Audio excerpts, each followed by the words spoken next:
Jen Piacenti back with Extra Points Network. Okay, one word about today's video. It's a big slate tonight. It's hot.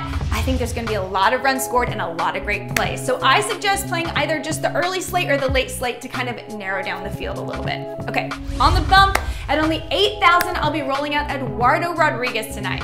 The Rays have the second highest swing and miss rate versus lefties and the second lowest batting average versus lefties. He was excellent for us last week, striking out 10 with 0 earned runs allowed.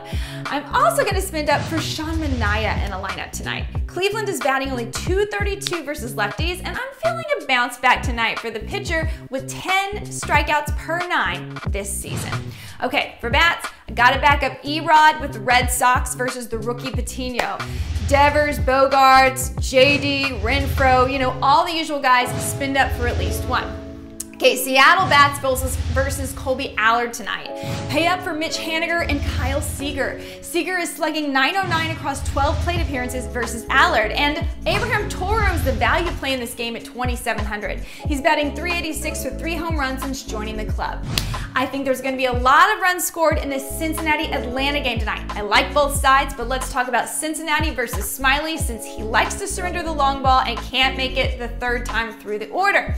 I'm using Nick Castellanos batting .303 and slugging .539 versus lefties, Jonathan India, who bats .358 versus lefties and has been on a power surge with 7 bombs since the All-Star break, and a value play of Kyle Farmer, who's batting .318 and slugging .576 versus left-handed pitching. And finally, I'm digging the Detroit and Baltimore game. Detroit versus Keegan Akin, who has an ERA of nearly 8, and they're at Camden. Eric Haase is dominant versus lefties, slugging .732 with 10 home runs across 65 games this season. Jonathan Schoop has 8 bombs, batting .356, and for a value, Miggy is batting .300 versus lefties, and he's 2,900 tonight.